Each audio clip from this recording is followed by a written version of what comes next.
Hi guys, welcome back to Vedic Astrology. Today we are going to be doing the monthly reading for the month of November, where we are going to discuss the transits of all the 9 planets from a Vedic astrology perspective to understand what is the kind of impact that we can anticipate for this month from a transit perspective. Now guys, as you can see on your screen here, these are some of the important dates which are going to come into picture. First and foremost, Sun is currently in the sign of Libra and is going to be stationed there until November 16, and it then moves into the sign of Scorpio. Mercury is in the sign of Scorpio already, and it will become retrograde from November 9, and it will come back into the sign of Libra from November 23. Venus is in the sign of Libra from November 2nd onwards, and it is going to be in the sign of Scorpio. So, multiple planets coming into the sign of Scorpio on November 26th. You have Mars, which is going to be placed in the sign of Scorpio throughout the course of the month. However, he will become combust from November 7th till March 27th. You have Jupiter in the sign of Cancer. He's been there since October 18th, and it is going to get into the mode of retrogression from November 11th onwards. Saturn is in the sign of Pisces itself in Purv Bhadrapada Nakshatra, and most importantly, will become direct from November 27th.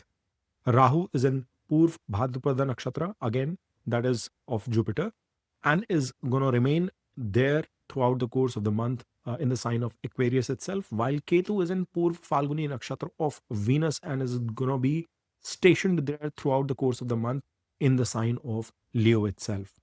So, without further ado, guys, now let's jump into understanding what these transit dates are going to do and how you are going to see the impact through the course of the month of November. Scorpios, as you can see, your Lagna Lord Mars is finally into its own sign since 27th of October. Now, Mars also happens to be your sixth lord, and he's moved 8 places away from itself into the first house. Now, if you're watching this from a Scorpio moon sign perspective, then he is your Rashi Lord as well. In your first house, you have currently the conjunction of Mercury with Mars. Mercury holds the placement of your 8th house and your 11th house. This is a very positive conjunction which is coming into picture and a Raj Yoga in itself. Mars being the Lagna Lord or the Rashi Lord in the first house is forming Rochak, Panch Mahapurush Yoga itself in your first house. And the first and the foremost thing that you are going to see is that there is going to be a substantial increase in your own confidence, self belief, health that is going to come into picture. Yes, Mars will become combust from 7th of November onwards, and the impact of this Mars will tad bit be diminished. But then we will talk about the shift of Sun as well, which will give you a lot of clarity. Now, since Mars is the sixth lord, 8 places away from itself, you are going to find that there is going to be a sudden opportunity in terms of job that could come into picture for you, which could work out. The other possibility is that you might be able to face your health related matters, health related concerns, and overcome them successfully as well. There will be concerns that could be of botheration for you, but you will be able to address them. Or any kind of loans, litigations that you've been dealing with, any kind of challenges with respect to the financial issues will also be addressed. You have to understand that Mars is making an eighth movement, and then eighth lord is also coming into picture. So the gains that are anticipated and substantial gains which are anticipated could come or work out for you in a very sudden, unanticipated fashion. And why am I emphasizing on gains? Because Mercury happens to be the lord of your 11th house as well. Yes, Mercury and Mars combination can be turbulent with respect to communication. When Mars is in the Lagna, it also forms Mangal dosha coming into picture, and Mercury will be becoming retrograde in this month, along with 2 other planets. Saturn is already sitting retrograded, and Jupiter will also become retrograde in your ninth house from 11th November. But it is a crucial period because throughout the course of the month, you are getting a benefic impact of that exalted, Jupiter onto your Lagna, onto your first house from a Rashi perspective. And that's a very positive indicator because you can sense some positive blessings showering upon you. You could find the benediction of God, so to speak, your luck, destiny, advice of your gurus, mentors, teachers, clients coming into your life. If you are an entrepreneur, business person, or in certain roles of that sort, or your leadership at work, your manager or boss could be supporting you. So that's a very strong and positive indication. Scorpios have been struggling for a long time with Mars being in difficult spot. Albeit this is not the ideal situation to be in, because Mars is going to still come into combustion, but there is going to be a lot of relief with this shift. This also indicates that people who are looking for new job opportunities, people who are looking for, situations where they've been battling legal cases, who've been battling medical situations, Mars is now giving you a window to overcome those problems. You will have a stronger ability to traverse through difficult situations and encounter those problems successfully. As we look further, I would want to highlight that Mercury has shifted not just 6 places away from itself, but also a 3 place movement, being the 11th Lord. And that is where I see that for many of you who are in the stream of communication, journalism, mass journalism, um, YouTube, Instagram sort of structures, you could also find some success coming in from all those quarters. In fact, short distance journeys, nearby travel to meet some customers or meet newer set of people is also going to be positive for you. This could also be a period, a month, where some sort of travel, leisure travel in terms of holiday that you've been planning, eyeing for a while, could materialize for you. Before Mercury becomes retrograded and slips back into the 12th house, which will be a challenging situation, you will have a very positive pace to operate and succeed. At the same duration, you find that Sun, which is your 10th lord, is currently sitting in debilitation in your 12th house. Now, Sun has been there since the mid 17th of October onwards, if I remember the dates correctly, and will be stationed there till 15th, 16th of November before he transits into the sign of Scorpio.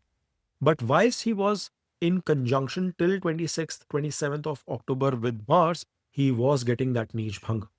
And now, when Venus will transit on 2nd of October, being your 7th lord and your 12th lord itself, he will again be bringing that Nij Bhanga Yoga, Raj Yoga into play. Venus never gets the dosha or the negative aspects of being in the 7th house. He's in the 12th house. He's currently in its sign of debilitation, but Venus's movement is going to be a promissory movement for you folks. First and foremost, what you can see is that there could be certain opportunities, difficulties, obstacles, challenges that could come. And opportunities are always coupled with challenges and obstacles that could come in terms of your partnerships. It could be in the life of your spouse, it could be for your spouse itself, it could be from your spouse, or it could be from your business partners, the larger world that you are interfacing. Yet, there will be a certain degree of growth coupled with it. It is going to give a promissory outcome because Venus in the 12th house finds himself very comfortable. In the Kal Purush chart, that is his point of exaltation as well. Now, as we move further, what we realize is that uh, Venus's conjunction along with Sun, who is in its state of debilitation but getting a Nij Bhang, are giving a direct aspect towards your 6th house. 6th lord is in the Lagna, and an exalted aspect of Sun is falling into your 6th house, which ensures that there could be a strong job opportunity, work related opportunity that could fall on your lap. It also indicates that this is going to be a period where all the difficulties that have been causing challenges for you from a career, work, health, loan, litigation perspective, this is a period where you will be successfully be able to overcome those problems as well. Last but not the least, Sun has made a 3rd place movement from itself. So, yes, from your karma perspective, from your career perspective, job perspective, business perspective, there could be certain difficulties. You might have to show additional amount of courage. A lot of hard work could be required from your end, but that will start translating again from 2nd of November onward. So, as you slip into the next week, things will be in a positive direction. When you move further, you see that in the second half of the month, Sun will be traversing from the 12th house into your Lagna, into your first house in the sign of Scorpio. For a brief period, he will be forming a three planetary conjunction, and all these three planets, Mars, Mercury, and Sun, will be getting lots of directional strength in the first house. 10th Lord in the first is a fabulous situation to be in because it brings strong karma yoga, it brings strong workaholic tendencies, and you will be motivated, achieve, to do, to bring your capabilities to the table. But at the same time, Mercury will be in its retrograde motion during this period itself. So, yes, it becomes crucial for you to understand that some amount of rework could be required for you to realize your goals, for you to realize your ambitions.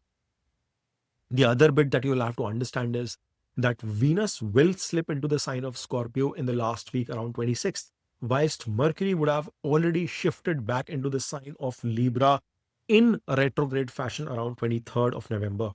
And this is crucial because in a retrograde mode, in the 12th house is not an ideal situation for Mercury to be in, but he will be forming a Viparit Raj Yoga, being the 8th lord in the 12th house, and be giving an aspect towards your 6th again. So Shatru Hanta Yoga is definitely into play. You will be through the course of this month able to accomplish, able to overcome the obstacles or challenges coming in your life. Whilst retrograde of Mercury is not the best thing, especially when it comes to your communication, any kind of decision making and stuff. But given that he's the 11th Lord in 12th and retrograded and being a benefic planet, there will be some degree of positive impact coming into your life, especially if you are forging any kind of foreign connections. So people who are into, uh, you know, traveling roles, people who are into import and export, people who are into uh, multinational corporations, I see positive connotation coming out of Mercury even in that case for you. So fear not, because it will result into positive outcome. We will have to analyze this thing more once in December Mercury becomes direct, but that's a discussion for December. By that time, for a 3 day overlap, Venus will then cross over and be coming and forming a three planetary combination in your Lagna itself. So you will be focused towards your health. You will be focused towards your luxury. You will be getting the right support from your business partners, from your life partner, from your spouse as well. From that perspective, there will be a renewed amount of energy that is going to come into you, and it is going to be a lot about self. And therefore, when Sun is in the Lagna, you have to be careful that your confidence is not shifting towards arrogance. You will have to maintain that level of humility and submission, as you have been able to form whilst Sun is in the place of debilitation in the 12th house. That is crucial for you to understand, because Mercury becomes retrograded. And in retrograde, the risk is that you might utter out certain statements, you might make certain judgment or remarks which could be difficult for people to chew and bite in.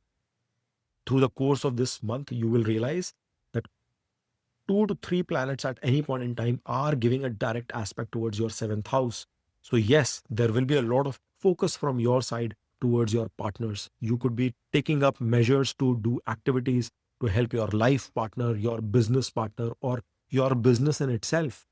There could be some positive growth that can come to the spouses. If you are a married Scorpio person, then to your spouse there could be some potential growth or chances of new job opportunities that may also trickle down. Why? Because Venus is making a sixth movement from itself to its own house. That's a very positive shift for your spouse's job change opportunities as well. It will also indicate that they could find some difficulties, obstacles, yet with your support and motivation, they will be able to overcome that as well. The best part is what I see with the aspect of Jupiter, which is sitting in its exalted state in your ninth house. Now, guys, we had done a very detailed video of Jupiter's transit into the sign of Cancer last week. I'm not sure how many of you have had a chance to watch that video, but if you've not, I will highly recommend you to get a detailed understanding of that. But Jupiter is transiting only a couple of degrees into the sign of Cancer, and he will become retrograded from 11th November onwards. Throughout the course of this month, Jupiter is not only giving an aspect towards your Lagna, but will also be giving a debilitated aspect towards your third house, the Lord of which Saturn is sitting in his house, which is house of Jupiter in Pisces and in retrograde motion. Now, one bit is for sure that this Jupiter is going to prompt you to put in some efforts, but because it's a debilitated effort, there could be certain degree of demotivation or lethargy that could also creep in. To add to the woes, Mars is also in its sign of combustion, in its state of combustion for the next 120 days, starting from 7th of November all the way till 27th of March. And therefore, since you are getting that additional trigger, catalyst support of an exalted Jupiter, the luck factor, the destiny factor is coming into picture. I would not want you to just ride on that wave, but put in your additional amount of efforts. Do not be dropping the ball because things are shaping for you automatically. Continue to push forward to see the right outcome in your life. Jupiter is giving an aspect on that Saturn as well and keeping that retrograded Saturn on check, who's your third and your fourth lord. And the aspect of Jupiter will only become more powerful once he becomes retrograded. So the ill effects of Saturn that you've been facing for quite some time are now actually going to fade away to a certain extent. In fact, you are going to be, having that feeler, that emotion at this point in time itself. But as you move towards the middle of November, around 11th to 15th of November onwards, when retrogression of Saturn will slow down as he will be positioning itself for its direct movement. And that's a good period for you to be in, with Sun coming into the Lagna, Venus being in its own side, Mars conjunct with Sun, Jupiter giving an aspect both on the Lagna as well as your ninth aspect towards your fifth house. A lot of things will start shaping and materializing positively for you. From a Saturn's perspective, I had been calling out to the folks that please do not get into any kind of speculative tendencies, betting on your gut. But the good part is that once Saturn is becoming direct, you will again have that thought process, logic, framework in place to make the right calls as to where you would want to take your path. So, from a creative pursuits perspective, from your investment strategies perspective, from the growth of your children or progeny perspective as well, there will be a remarkable improvement. There will be a shift that you will start seeing in the second half of the month with respect to your romantic relationships and connections. And people, Scorpio folks who've struggled with respect to their relationships in the last few months, you will start seeing some relief on that front as well. Your third lord is 3 places away from itself in the retrograde motion. So, somewhere or the other, your hard work, your courage, your effort, your journeys have not been giving you the outcome that you anticipated, but you will start seeing a drastic pivot shift in that in this month itself. This is also going to be a period where you will have to be careful with respect to your relationship with your mother or her health overall in general. Well, this reminds me one fact that Mars is giving an aspect on that Rahu, and since Rahu is stationed in your fourth house, it is important that you do, spend some times, um, you know, in terms of your mental peace and emotions, because there could be some bit of, wave that might surround you. You might have bigger ambitions to chase. Rahu does tend to give that in the fourth house, but that trigger of that catalyst of Mars is going to be crucial from that perspective as well. Sometimes loss of mental sanity could come into picture due to unexpected situations. Mars is your Lagna Lord. He's not going to be creating trouble. You have to understand what I'm trying to say here, that because Rahu is getting activated, additionally activated with that energy, it might prompt you to take wider steps. Health from your mother perspective, which I already alluded a couple of minutes back, again remains prominent. Be in touch with her, have those conversations, and make sure that due care is taken. Since we touched upon Mars again, Mars is also giving an eighth aspect towards your eighth house itself. And therefore, some bit of learning, discovery, research is going to be crucial. And you might have to do rework around it because Mercury, which is the lord of Gemini and the eighth house, will also become retrograded. So keep that in your mind. Last but not the least, I would want to touch upon Ketu as well. The dispositor of Ketu, Leo sign, is Sun. Now, Sun has been in debilitation, but it has moved signs. He's getting in a better positions in the second half of the month when he comes into the sign of Scorpio. And the most important bit is that Ketu is also operating in the nakshatra of Venus, which is in good dignity throughout the course of this month. So a lot of positive impact from a career standpoint, from a profession standpoint, overall karma standpoint is going to come into picture. Ketu is indicating positive outcome from the month of November perspective in your workspace. There could be possibilities of a new job opportunity, new career opportunity, shift in terms of a new project coming into picture, role shift coming into picture as well. So all those things are a positive indicator, and I'm not too worried with regards to your savings or money situation, because your second and your fifth lord is already sitting exalted and will even be retrograded, but in a positive space. So all in all, Scorpios, there is a lot of hope after all the commotion that we've seen, especially from the month of September. Much improved impact in October. There's an upwards tick that is coming for you guys in the month of November as well. Take full advantage of this opportunity coming your way. And if you've enjoyed the thoroughness in terms of the insights, the research, and the presentation, I request you to please smash on that like button, subscribe to Dev Astrology, put in your comments, your experiences, share this video with your friends, and keep watching. Om Namah Shivaya, Har Har Mahadev.